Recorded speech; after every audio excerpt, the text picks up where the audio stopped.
ഇന്നത്തെ തെരച്ചിൽ തീർന്നു, നാളെ തെരച്ചിൽ തുടരും. കർണാടക ഷിരൂരിൽ മണ്ണിടിച്ചിലിൽ കാണാതായ കോഴിക്കോട് സ്വദേശി അർജുനായുള്ള ഇന്നത്തെ തെരച്ചിൽ നിർത്തിവച്ചിരിക്കുന്നു. നാളെയും തെരച്ചിൽ തുടരും എന്നുള്ളത് മാത്രമാണ് നാളേക്കുള്ള പ്രതീക്ഷാവാക്യം.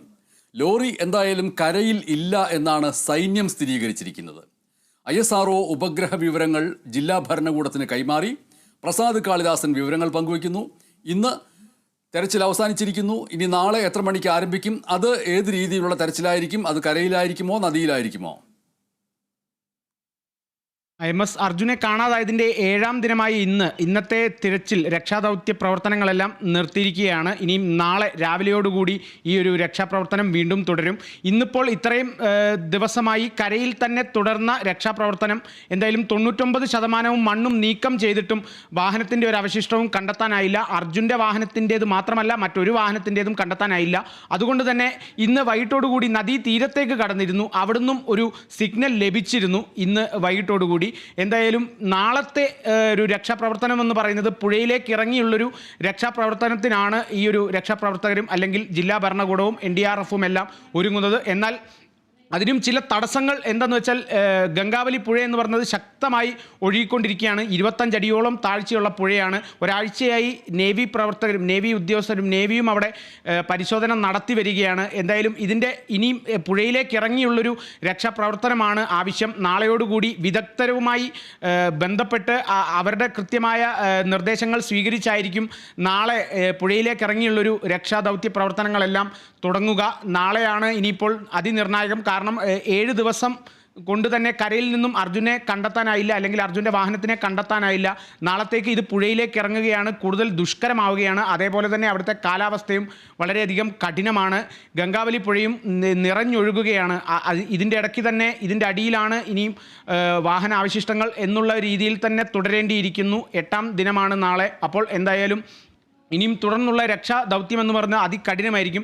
ഇതേ സമയം തന്നെ അല്ലെങ്കിൽ ഇതിനോട് ബന്ധപ്പെട്ട് തന്നെ അർജുൻ്റെ കുടുംബവും ഈ ഒരു രക്ഷാ പ്രവർത്തനത്തിൽ അതൃപ്തി അറിയിച്ചിട്ടുണ്ട്. അല്പനേരം കുടുംബത്തിൻ്റെ അതൃപ്തി നമ്മളുടെ മുമ്പിലുണ്ട്. തൊട്ട് അതിനുശേഷം നമ്മൾക്ക് പ്രസാദ് കാളിദാസൻ നൽകുന്ന വിവരങ്ങൾക്ക് ശേഷം അവരുടെ വീട്ടുകാരുടെ സംഭാഷണങ്ങൾ നമ്മൾ കേൾപ്പിക്കുന്നുണ്ട്. നമുക്ക് ഇന്നത്തെ ഈ രക്ഷാപ്രവർത്തനവും നാളെ നടക്കാനിരിക്കുന്ന രക്ഷാപ്രവർത്തനവും ആണ് പ്രധാനമായിട്ടും വേണ്ടത്. അതിലേറ്റവും പ്രധാനപ്പെട്ട കാര്യം എന്ന് പറയുന്നത് നദിയിലേക്ക് ഇറങ്ങി രക്ഷാപ്രവർത്തനം നടത്തുന്നു എങ്കിൽ തന്നെയും 400-ലധികം തടികൾ ആ ലോറിയിലുണ്ടായിരുന്നു. സ്വാഭാവികമായിട്ടും ഈ ഒഴുക്കിൽ ഇത്രയും ദിവസത്തിനിടയിൽ കയർ പൊട്ടിപ്പോകേണ്ടതാണ്. ആ തടികളെല്ലാം അവിടെ നിന്ന് ലോറിയിൽ നിന്ന് മാറി ഒഴുകിപ്പോകേണ്ടതാണ്. തടികൾ ഒഴുകിപ്പോകുന്നത് കാണപ്പെടേണ്ടതാണ്. അങ്ങനെയുള്ള യാതൊന്നും സംഭവിച്ചിട്ടില്ലാത്ത സ്ഥിതിക്ക് നദിയിൽ ഇറങ്ങി രക്ഷാപ്രവർത്തനം അല്ലെങ്കിൽ തെരച്ചിൽ നടത്തിയാൽ തന്നെയും കണ്ടെത്താൻ കഴിയുമോ എന്നുള്ളൊരു ഉത്കണ്ഠ ബാക്കിയുണ്ട് എന്നുള്ളതാണ് പൊതുവെ പറഞ്ഞു കേൾക്കുന്നത്. അതെ, തീർച്ചയായും MS. നാളെ ഞാൻ പറഞ്ഞ പോലെ തന്നെ ഗംഗാവലിപ്പുഴ ശക്തമായി ഒഴുകുന്നത് കൊണ്ട് തന്നെ ഈ ഒരു രക്ഷാദൗത്യം പുഴയിലേക്ക് ഇറങ്ങിയുള്ളൊരു രക്ഷാദൗത്യം ദുഷ്കരം തന്നെയായിരിക്കും. 25 അടിയോളം താഴ്ചയുണ്ട്. ഇനിയും ഈ ഒരു പുഴയിലേക്ക് ഇറങ്ങി കൂടുതൽ ഉദ്യോഗസ്ഥരെ അല്ലെങ്കിൽ നേവിയുടെ കൂടുതൽ ഉദ്യോഗസ്ഥരെ പുറത്തേക്ക് ഇറക്കി പരിശോധന നടത്തേണ്ടിയിരിക്കുന്നു. അതേപോലെ തന്നെ സൈന്യവും അറിയിച്ചിട്ടുണ്ട്.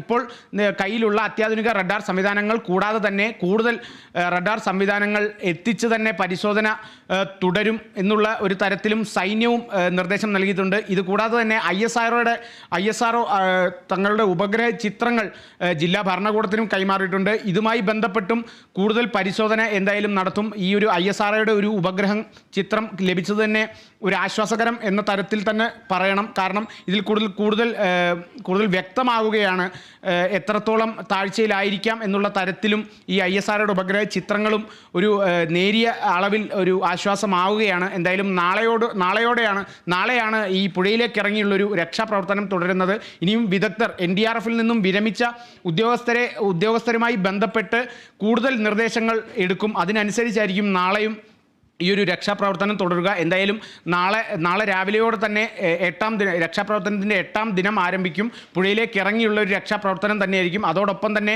പുഴയിലേക്ക് നടുക്ക് കൂടി നിൽക്കുന്ന ഒരു മൺകൂനയിലും ഇത്തരത്തിലൊരു മൺകൂനയെ കേന്ദ്രീകരിച്ചും ഒരു രക്ഷാപ്രവർത്തനം നടത്തും. അതിൻ്റെ അടിയിലും സാധ്യതയുണ്ട് എന്നുള്ള തരത്തിലും കുറേ നിർദ്ദേശങ്ങൾ ലഭിച്ചിരുന്നു. എന്തായാലും നാളെയാണ് ഇനി പുഴയിലേക്ക് ഇറങ്ങിയുള്ള രക്ഷാപ്രവർത്തനത്തിന് തുടക്കമാവുക. അതോടെ കൂടെ ഒരു 8ാം ദിനത്തോടു കൂടി തന്നെ നമുക്ക് അർജുനെ അല്ലെങ്കിൽ അതുമാത്രമല്ല കാണാതായിപ്പോയ 4 പേരെയും ലഭിച്ചു എന്നുള്ള തരത്തിലൊരു വാർത്തയും നമുക്ക് പ്രതീക്ഷിക്കാം. MS. പ്രതീക്ഷിക്കാമെന്ന വാക്ക് നമ്മൾ അത്രത്തോളം വ്യക്തതയോട് കൂടിയിട്ടല്ല പറയുന്നത്. പ്രതീക്ഷ എന്ന വാക്ക് ഇനി വ്യക്തതയോടുകൂടി ശരിക്കും പ്രതീക്ഷയോടുകൂടി പറയാൻ കഴിയുമോ എന്ന് നമ്മൾക്ക് പറയാൻ കഴിയില്ല. കാരണം അമ്മ തന്നെ, അർജുൻ്റെ അമ്മ തന്നെ പറയുന്നത് മകനെ ഇനി ജീവനോടെ കിട്ടുമെന്ന് ഒരു പ്രതീക്ഷയും ഇല്ല എന്നുള്ള നിലയ്ക്കാണ്. ഇത് കഴിഞ്ഞ ദിവസം വരെയും അങ്ങനെ അവർ പറഞ്ഞിരുന്നില്ല.